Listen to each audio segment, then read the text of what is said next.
Read your Bible, it said this one walked upright. Yeah. Yeah. And it spoke. Yeah. Yeah. Yeah. So that means it's a part of a class that is no longer existing. Something happened to make it extinct. Teach in this place. Okay. I'm going in here. Teach. But it's still part of the class that we see now of the physical serpents. Snakes, reptiles, cobras.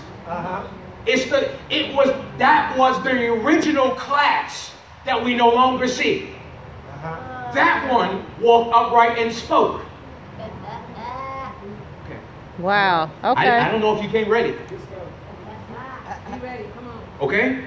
So, but no longer we see this class on the earth. Okay? So, but behind it, we said in the beginning, which I wasn't just talking, it's rooted from the nature of the head. Satan, the dragon, the devil.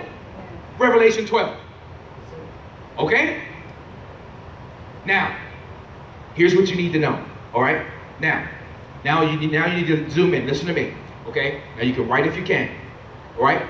Python equals the Greek word Puthon. Puthon. And it was derived, and remember, Satan was the originator, so the information that we get after the originator comes, we get from some of the byproducts and shoot-offs of many generations that have done things to set things up, that we can gain now a little bit understanding from it. Okay? And so this is where we have now to get some understandings on where pythons come from. Even though we know the originator is Satan and that spirit, and the serpent, and the spirit behind it is Satan, Lucifer, the dragon. But in our modern day, we can gain some understanding of when we saw it function its best for thousands and thousands of years. Okay? So we can see how this python spirit comes up in many different generations. So when it was in BC, when it was in AD. And so I'm giving you now the information from these different generational slots of BC going into AD, how this spirit functions in our modern day. Past the garden times. Okay? Okay. So now we enter Python and Puthon, the Greek word Puthon, and is derived from the Pythian oracle at Delphi.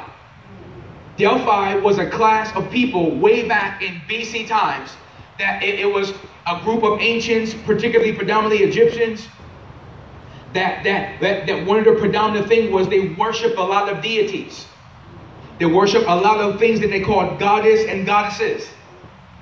Things like the sun, the moon. They worship a lot of the things of nature.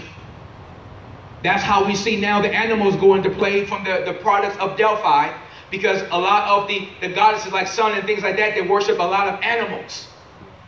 And one of the animals that was predominant in the culture was the serpent or the python. Okay? The serpent or the python.